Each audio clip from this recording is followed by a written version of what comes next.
Hi everybody, Debra and Bandit here. The video you are about to see today is from my Friday Night Live chat, and it has been edited so that you can watch the condensed version. Enjoy!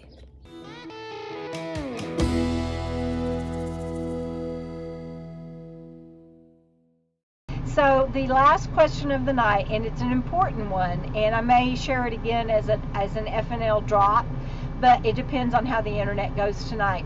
But Linda asked, do they have year restrictions on older RVs for RV parks?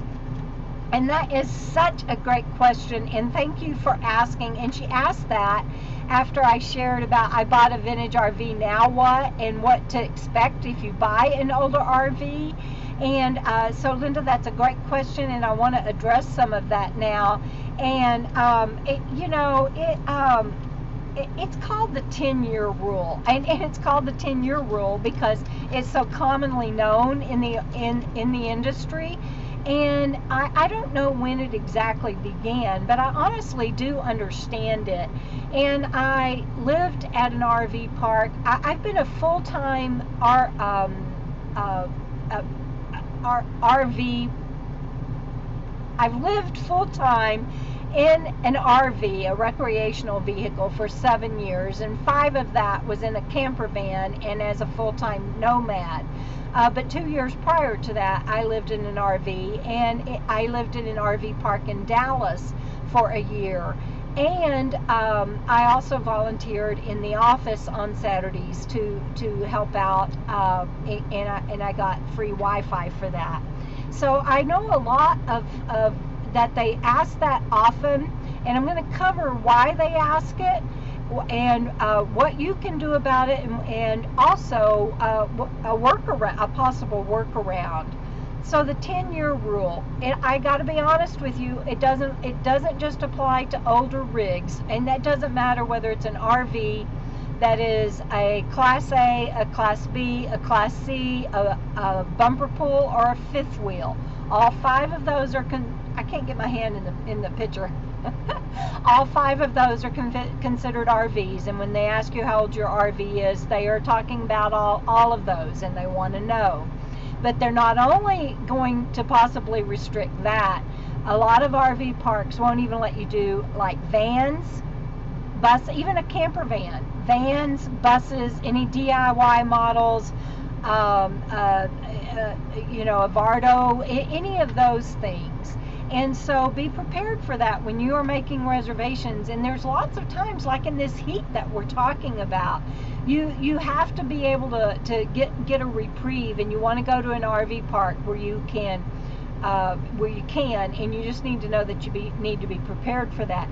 Now, it's usually in the upscale RV parks, and by that I don't mean swanky, but I mean the upscale RV parks that actually have employees on site. They usually also have a camp host on site. They also have security, that if the security's not on site, security comes through all the time. And so I don't mean swanky and high priced. By upscale, I mean that they're taking care of business. And so why would they do that?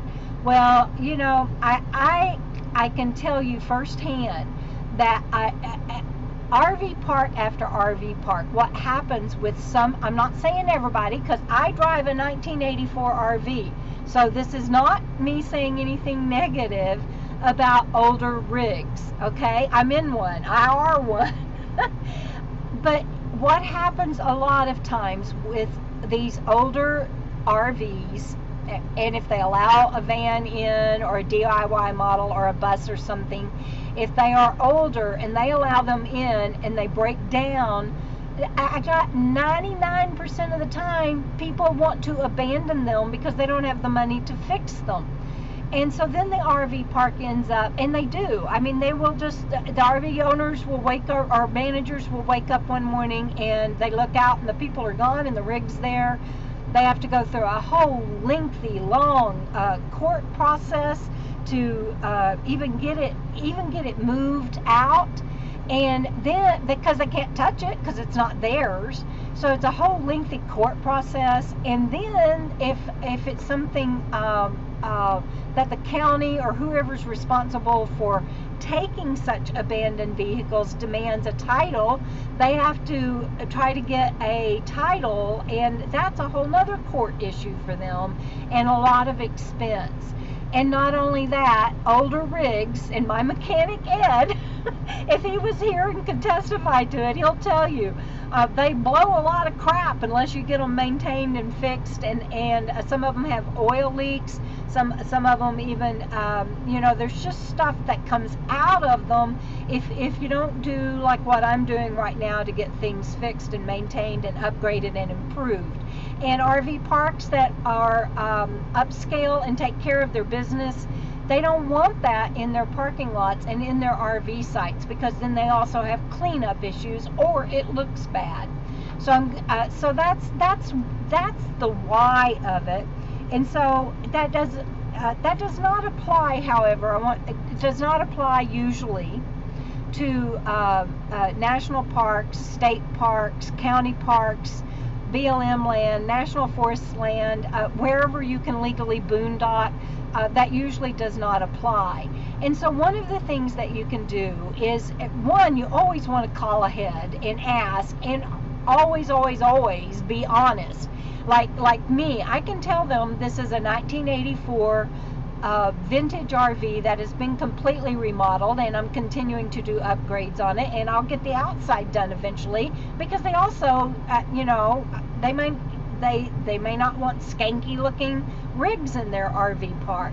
And so you have to keep it maintained, and so be prepared to offer them pictures. That's when I worked in that RV park, and people would call if they were like, well, it's been refurbished, or it's painted, it looks nice, or there's no issues with it. We would ask them when we had an email box where they could send pictures, and so often we would let them in. But so be prepared for that. If you have a refurbished RV, bus, whatever it is, and you think you're going to run into that, be prepared to send them pictures and be compliant with whatever their rules are, and know that it doesn't always apply. You can also go to RV parks that maybe aren't as upscale.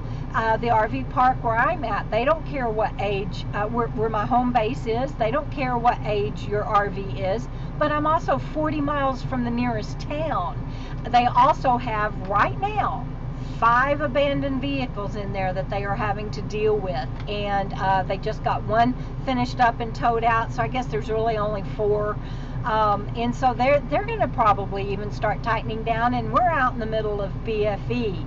So you can call around and find a place that doesn't require that. Just know that it's probably not going to be a park that has the amenities and everything, and that there might be abandoned rigs there, because that's what happens. So is it worth it? Is it worth it, one, to try to find an RV park, or just to go to one and try to send them pictures? I think so, obviously, or I wouldn't have bought this rig, and I wouldn't be redoing her.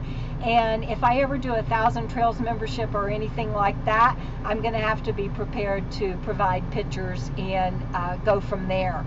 So I hope that answered what. Let's pop that back up there. I hope that answered Linda's questions of, do they have year restrictions on older RVs for RV parks? They definitely do. It's called the 10-year rule, and it may or may not apply, and I hope that helps you understand why.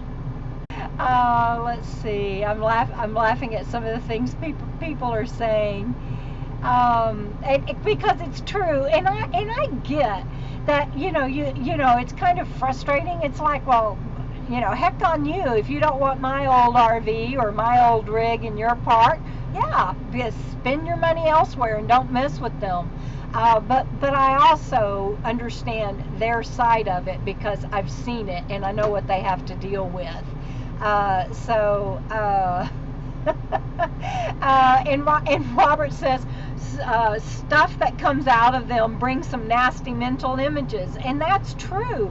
One of the things that I just got repaired is my gray tank valve, so that if I'm not, if I'm using my water tank, for example, and my water pump, and using my gray tank and I'm not plugged in or like hooked up, it doesn't drip, because otherwise I wouldn't be able to stay here at my mechanic's. He doesn't want a gray tank spot on his property, and neither do these RV places, so you can't blame them. I hope you enjoyed this information about the 10-year rule and found something helpful in it. Please leave me your information in the comments below if you've ever run into that, or if you have, what you did about it. And I hope that my tips and tricks on what to do, what to expect, and how to work with having an older rig helped.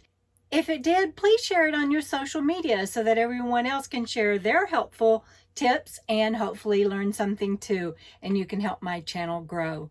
In fact, if you haven't subscribed to my channel, please do. You can also ring that bell and get notified of future videos. Thanks everybody. We'll see you down the road.